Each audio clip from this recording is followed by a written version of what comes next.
Hey guys, Miss Chabot here. I am so sorry that I did not read more to you over Thanksgiving break. I was a little under the weather. Here at school now, the kids are out playing at recess, so I figured I would continue reading and go ahead and start on chapter 3, Under Ember. If I'm kind of looking around a little bit and I stop reading, it's 'cause I'm watching you guys. Always having to watch and see what you guys are up to and doing. All right. We got balls flying around everywhere. Footballs. I don't know how this is gonna go. We're gonna see. All right. That morning, June had arrived at the Pipeworks, full of anticipation. This was the world of serious work at last, where he could get a chance to do something useful, what he learned in school, and from his father and from his own investigations, he could put it all to good purpose now. He pushed open a heavy pipework door and stepped inside. The air smelled strongly of dampness and moldy rubber, which seemed to him a pleasant, interesting smell. He stood up. He strode up a hallway where yellow slickers hung from pegs on the walls.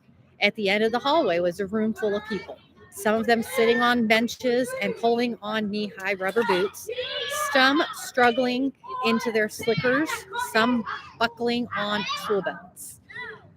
A raucous clamor filled the room.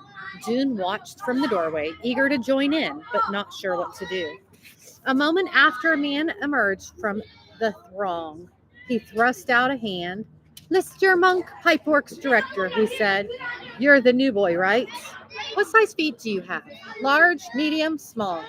"Medium," said June, and Lister found him a slicker and a pair of boots. The boots were so ancient that their green rubber was cracked all over, as if it covered the spider webs. He gave June a tool belt, too, in which were wrenches and hammers, spirals of wire and tape, and tubes, some sort of black goop. "You'll be in Tunnel 97 today," Lister said. "Arlen Frawl will go down with you and show you what to do." He pointed at a short, delicate-looking girl with white blonde braid down her back. "She may not look like an expert, but she is." Hold on, I got balls. I got to pay attention. I don't know if you can see them over there in the corner. They're jump roping. All right. June buckled his tool belt around his waist and put his slicker, which for some reason smelled like sweaty feet. "This way," said Arlene, without saying hello or smiling. She wove through the crowd of workers to a door-marked stairway and opened it. Stone steps led so far down that June couldn't see the end of them. On either side was a sheer wall of dark reddish stone, glistening with dampness. There was no railing. Along the ceiling ran a single wire from which a light bulb hung every few yards. Water stood in shallow pools on each stair, in the hollow worn into the stones by a few years of footsteps. They started down. June concentrated on his feet. The clumsy boots made it hard not to stumble. As they went deeper, he began to hear a low roar, so low he seemed to hear it more than his stomach, than his ears. It grew louder and louder. It was a machine of some kind, maybe a generator. The stairway came to an end at the door marked Main Tunnel. Arlen opened it, and they stepped through the door. June realized that the sound he had been hearing wasn't a machine. It was a river.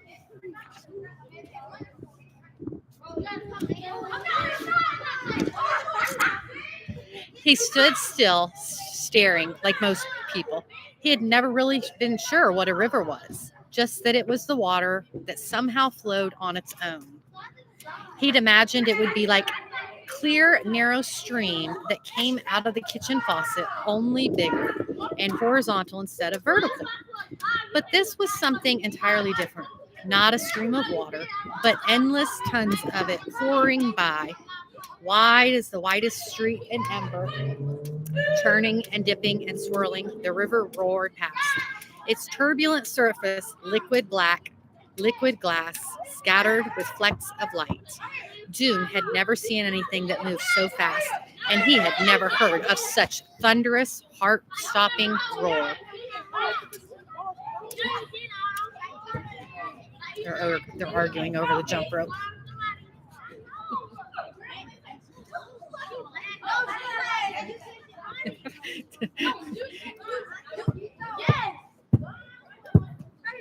All right, I might have to pause it. The path they stood on was about 6 feet wide and ran parallel. Stay out of the video. Sit for a minute. The path stood on what was about 6 feet wide and ran parallel to the river for farther than Dune could see in both directions. In the wall along the path were openings that must lead, Dune thought, to the tunnels that branched everywhere below the city. A string of lights, like the ones in the stairway, hung high up against the arched ceiling.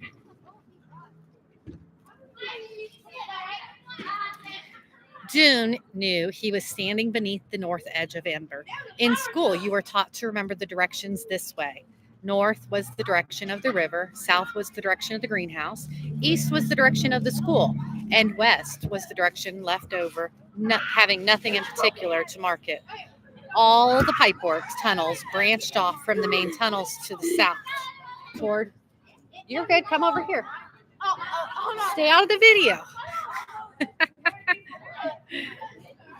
Oh, I don't know where I was now. The stairway came to an end. I read that. Having nothing in particular, all the pipework tunnels branched from the main tunnel to the south of the city.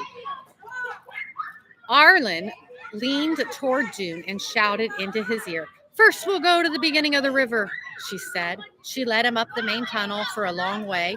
They passed other people in yellow slickers who greeted Arlen with a nod and glanced curiously at Dune. After 15 minutes or so, they came to the east edge of the pipeworks, where the river surged up from a deep chasm in the ground, churning so violently that its dark water turned white and filled the air with a spray that wet Dune's face. In the wall to their right was a wide double door. See that door right there? Arlen shouted, pointing. Yes, Dune shouted right back. That's the generator room. Can we go in? Of course not, said Arlen. You have to have special permission. She pointed back down at the main tunnel. Now we'll get to the end of the river, she said.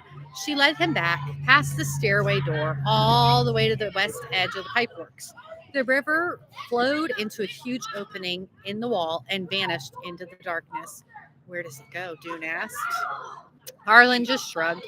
Back into the ground, I guess. Now let's find tunnel 97 to get to work. She pulled a folded piece of paper from her pocket. This is the map, she said. You have one in your pocket, too. You have to use the map to find your way around in here. The map looked to Dune like an immense centipede. A centipede is a bug with lots of legs. The river arched across the top of the page like the centipede's body, and the tunnels dangled down from it like hundreds of long, long legs all tangled up together. Hey, will you go tell them they need to come back over here where I can see them? Tell them to move over here, please. Mr. Boss said you need to move over here. Go tell them. Go walk over there and tell them, please. To get to the tunnel 97, they followed a complicated route through passageways lined with crusty, rusted pipes that carried water into the buildings of Ember. We got all on the roof.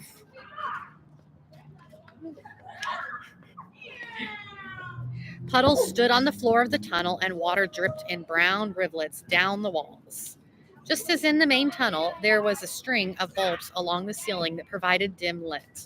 Dune occupied his mind by calculating how far underground he was. From the river to the ceiling of the main tunnel must be 30 feet or so, he thought. Above that, there were storerooms which occupied a layer of at least 25 feet high. So that meant he was 50 feet underground, with tons of earth and rock and buildings. LaKing, tell them to come over here now. If they can't see me, I can't see them. With tons of earth that rocked the buildings above him. The thought made him tense up his shoulders. He cast a quick glance upward as if all the weight might collapse onto his head. Here we are, said Arlene. She was standing next to a leak that sputtered a stream of water straight out from the wall. We have to turn the shut-off valve, take the pipe apart, and put the new connector and stick it back together again. With wrenches, hammers, washers, and black goop, they did this, getting soaked in the process. It took them most of the morning and provided June that the city was even in worse shape than he'd suspected. Not only were the lights about to fail and the supplies about to run out, but the water system was breaking down. The whole city was crumbling. And what was anyone doing about it?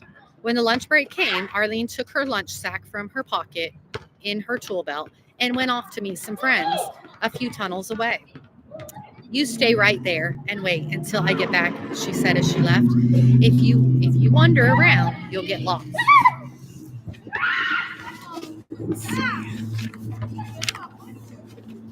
I think that's a good stopping point. So I'm going to stop right there and I will continue reading a little later on. That was 11 minutes. I think that's good. So I'm going to pause it. No, stay out of my video. Are you done? Are you still reading? No, hold on. Hold on. Finish.